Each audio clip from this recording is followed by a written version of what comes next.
Hey guys, it's Caden. Welcome to another Autism Digest interview, where today we have another amazing individual. She is the president of Autism In Entertainment, a nonprofit organization that we've talked about on here multiple times before that works to provide opportunities for individuals on the spectrum within the entertainment world. She is Judi Uttal. Thanks for coming on, Judi. Thanks for having me, Caden. How are you? I'm well. How are you doing? Good, thank you. All right. My first question for you is, for those that may not know you, do you mind telling a bit of your story in your own words and how you got started with Autism in Entertainment? Okay. I'm what you would call an ally. My son, Josh, was born he's 34 years old now. And so he was diagnosed with autism at just before he turned age 4. And so that, of course, connected me to the community. And I've always been helpful to other families as they've been on their journey. And in 2012, I started doing work with Toastmasters in autism, which made me more engaged. And then I became president of the Orange County Asperger's Support Group. And so I had been helping people improve their quality of life through social activities, support, and education. And as I started to get to know people on the spectrum, I learned that one of the biggest challenges is employment. That between 80 and 85% of people on the spectrum in the United States are either unemployed or underemployed. And when my son graduated from college, he had a degree in television and film. I started noticing how many people on the spectrum really had a passion for entertainment space, whether it's game design, animation, film, that folks out there really had a passion. And my background is high-tech marketing. And so I looked at this from a marketing perspective. And most of the work that I've been involved with for people on the spectrum in terms of their careers had been very horizontal. So it was just get a job. And that kind of led to the lowest common denominator, maybe working at McDonald's or the grocery store. But it wasn't really focused on where people's passions were.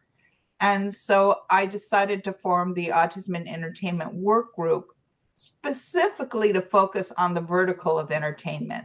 And so I've been involved in that for several years now.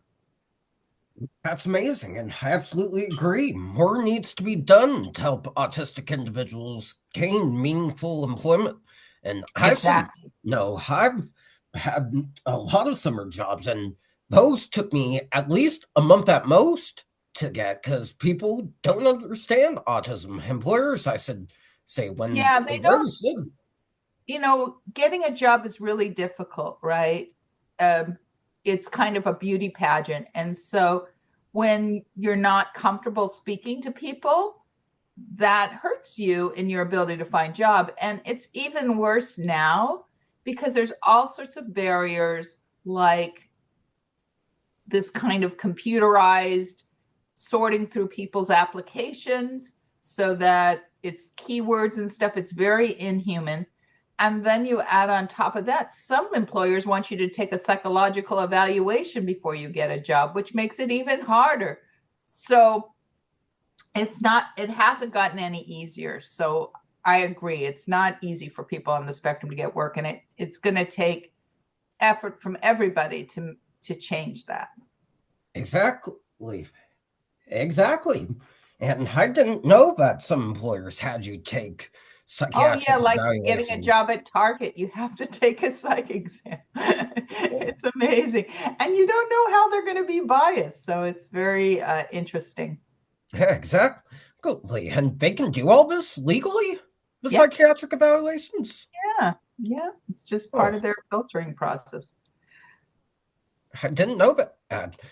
This leads to my next question. What are the Sure. biggest systemic barriers autistic individuals face when trying to enter or sustain careers in entertainment?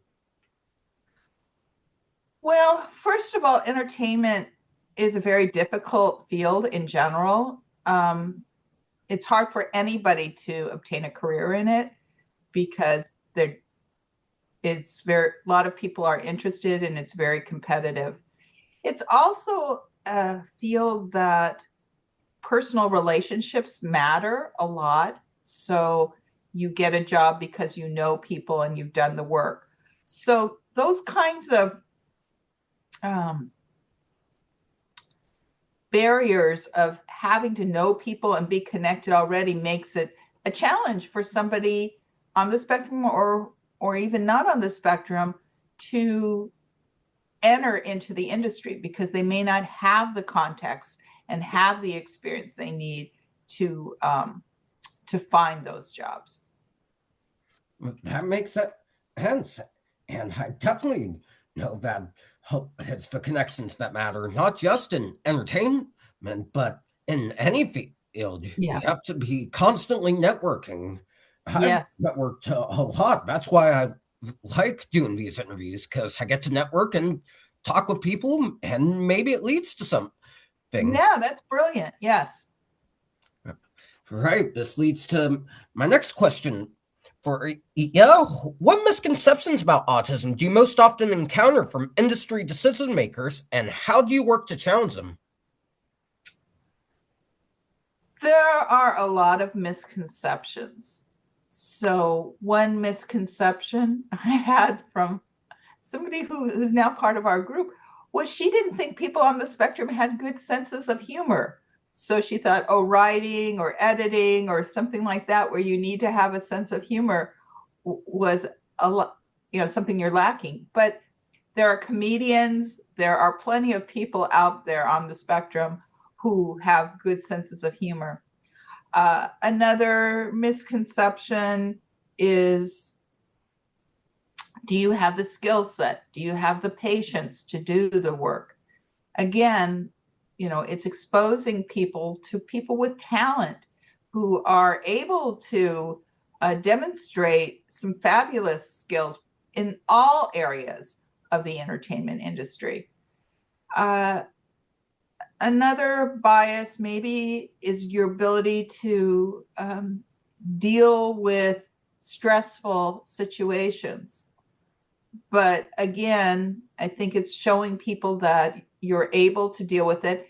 And then maybe if they make some accommodations, it can be helpful for you, but it can also be helpful for others who are just have their own challenges.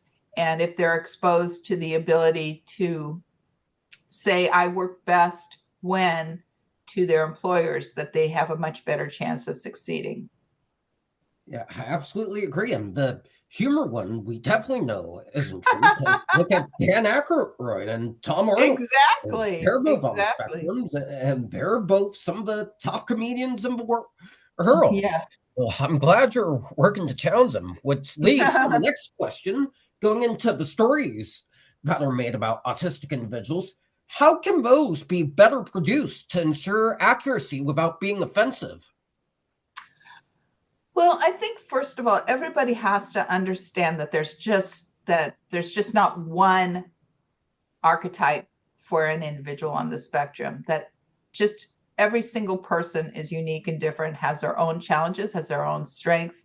And so I think one thing is just having more produced is a key thing, so that you can see other people on the spectrum. Maybe it's someone who doesn't speak. Maybe it's someone who is extremely vocal. There's just all sorts of different types.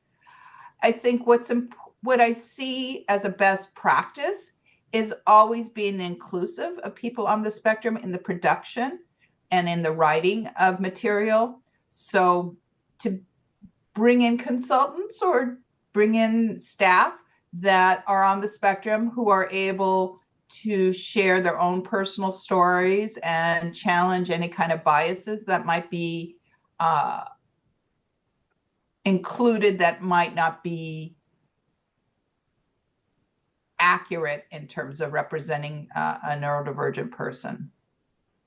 I absolutely agree. And Matt Burnett, who we had on here recently, says that we should take it one step further and have the parents, the siblings, links for teachers, for co-workers of an autistic individual serve as Oh, consultants on a couple of these stories. I'm so glad you spoke to Matt. He's just an amazing guy, and he's been very supportive of our organization for years. So He, he's yeah, he's he's he's awesome. yeah. It was We a in pleasure. fact last Sunday we had afternoons with Animat, which is run by Orange County Asperger Support Group, where we had about 15 individuals on a session with Animat, and he talked about the history of anthropomorphic animals in animation, and it was just amazing and a great dialogue. So love that guy.